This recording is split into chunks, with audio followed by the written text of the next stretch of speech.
എടോ സീതയെ രാമന് കൊണ്ടു കൊടുത്തു നീ സോദരനായി കണ്ട് രാജ്യവും നൽകുക. കാരണം തന്നെ മുനിവേഷവും കൊണ്ട് മാനസശുദ്ധിയോടുകൂടി നിത്യവും പ്രത്യക്ഷത്തോടെ കുളിച്ച് അത്യന്ത ഭക്തിയോടർക്കോദയം കണ്ടു സന്ധ്യാ നമസ്കാരവും ചെയ്ത് ശീഘ്രമേ കാന്തേ സുഖവാസം പ്രാപിച്ചു തുഷ്ടനായി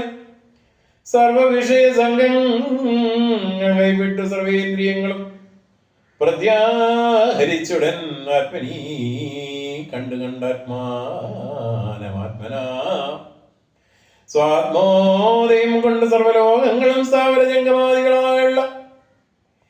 ദേവദേവീംഗ മനുഷ്യാദി ജന്തുക്കളും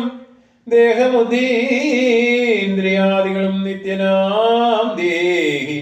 സർവത്തിനും ആധാരമെന്നതും ആ ബ്രഹ്മസ്തംഭ പര്യന്തമായെന്തോന്ന് താല്പര്യം ഉൾക്കൊണ്ട് കണ്ടതും കേട്ടതും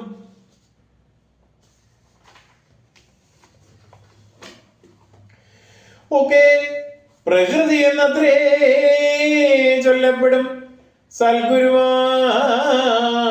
എന്ന് പറഞ്ഞിടുന്നു.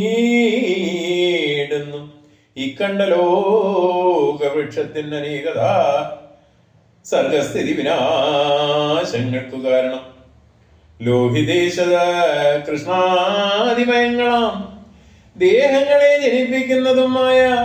പുത്രഗണം കാമക്രോധാദികളെല്ലാം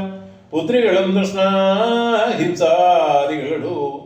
തന്റെ ഗുണങ്ങളെ കൊണ്ട് മോഹിപ്പിച്ചു തന്റെ വശത്താക്കും ആത്മാവിനെ അവൾ കർത്തൃത്വ ഭോക്തൃത്വ മുഖ്യ ഗുണങ്ങളെ നിത്യമാത്മാവാകും ഈശ്വരൻ തങ്ങളെ ആരോപണം ചെയ്ത് തന്റെ വശത്താക്കി നേരെ നിരന്തരം ക്രീഡിച്ചുകൊള്ളുന്നു ശുദ്ധനാത്മാ പാരനേകനവളോട് യുക്തനായ ഒന്ന് പുറത്തു കാണുന്നിത് തന്നെ ആത്മാവിനെ തന്നെ മറക്കുന്നിതന്റഹം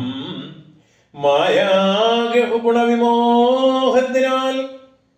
ബോധസ്വരൂപനായ ഒരു ഗുരുവിനാൽ ബോധിതനായ നിവൃത്തേന്ദ്രിയനുമായി കാണുന്നിതാത്മാവിനെ സ്പഷ്ടമായി സദാ വീണുന്നതെല്ലാം അവന് വന്നു ദദാ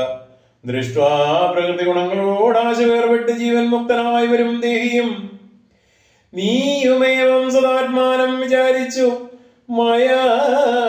ഗുണങ്ങളിൽ നിന്ന് വിമുക്തനായി ആദ്രപ്രകൃതി വിമുക്തനാത്മാ